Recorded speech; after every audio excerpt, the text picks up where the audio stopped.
Hello and welcome. My name is Sho and you are watching Game Things. A free-to-play card game, also an auto battler, Storybook Brawl is being review bombed on Steam due to its NFT integration. If auto battler sounds familiar to you, games like Dota Auto Chess, Teamfight Tactics or TFT, and Hearthstone Battlegrounds, these are also from the auto battler genre. While the followings on Storybook Brawl isn't as big as a game like TFT, the news from the developer Gulag Games stating that the game will see an integration of NFT in the coming future sure sparked some wildfire. This is followed by the news of FTX US, a crypto exchange company, acquisition of the developer team. I guess NFT is not for everyone because the positive review for the game in the last 30 days is only standing at 16%.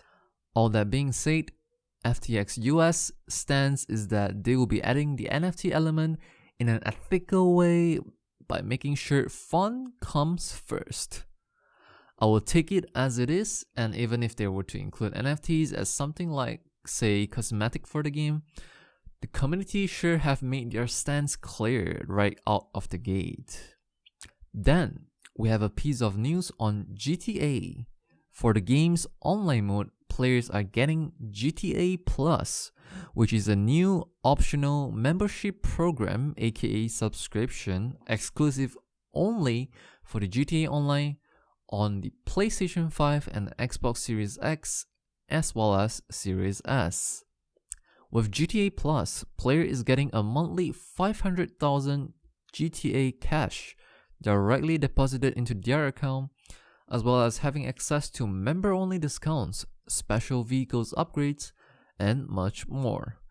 The membership is going to cost $5.99 per month, and it can be purchased on the PlayStation Store and Microsoft Store.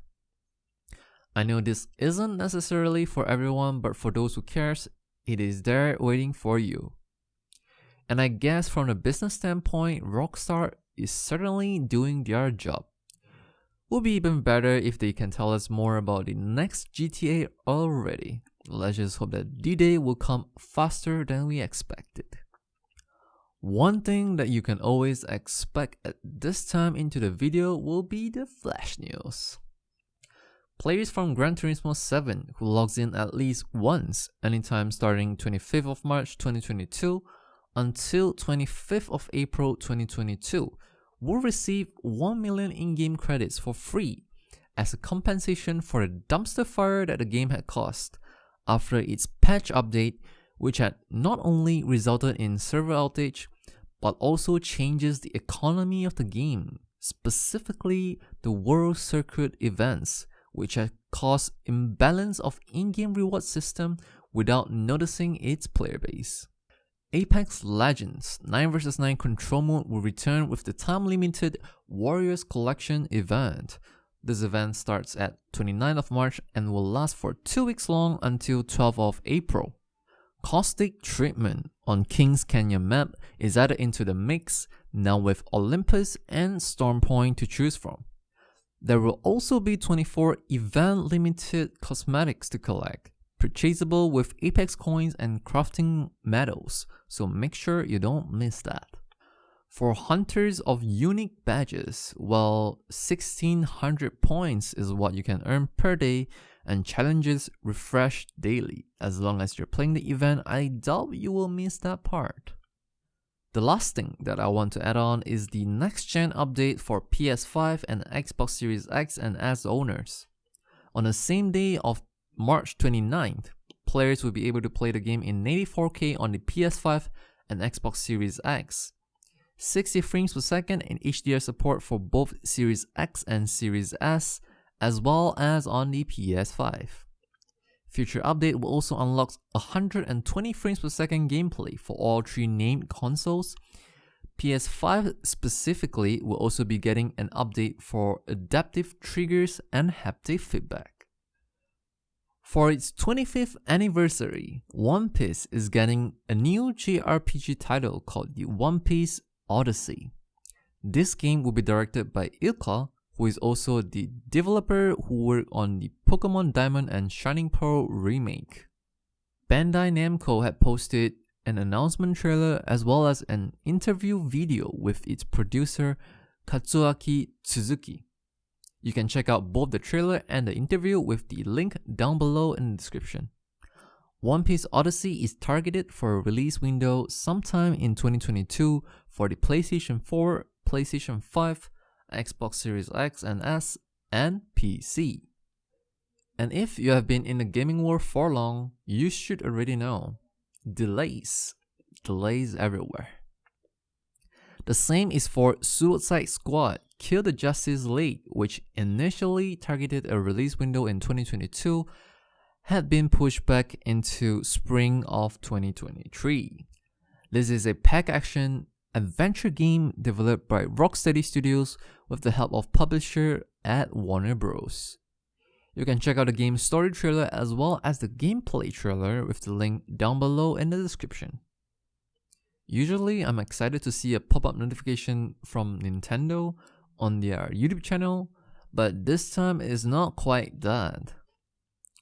Because Breath of the Wild 2 is now pushed back for a spring 2023 release. The game producer Eiji Aonuma is the one addressing the launch timing update of the game in the 1 minute 30 seconds video. I'm one of them who felt a relief when this news was brought into sight, as I simply have too many games that I want to finish. So I hope they can take all the time they needed to polish the game, and I will try my best to finish all my backlogs. And if you have been in the gaming world for long, you should also know that free games are a thing. Starting 31st of March this week, you can get yourself a copy of City of Brass, as well as Total War Warhammer from the Epic Games Store. You have your time to claim both of these games until 7th of April 2022. As for releases of the week, Death Stranding Director's Cut is now available on Steam and Epic Games Store. WRC 10 is now available on the Nintendo Switch. Crusader Kings 3, the console edition, is now available on the PS5, Xbox Series X, and Series S. Finally, a new game releasing on multiple platforms, Weird West, an action RPG that kinda resembles the Wild West. The game is developed by Wolf Eye Studios, which from what I can gather seemed to be their first game on the market. The game is weird, but also intriguing in a way. Weird West is releasing on 31st of March 2022 for the PlayStation 4, PlayStation 5, Xbox Series X and Series S, Xbox One, Epic Games Store, and Steam. And that is all for this week's Game Things. Give this video a like if you enjoyed it, subscribe and hit the notification bell to make sure that you won't miss our next video.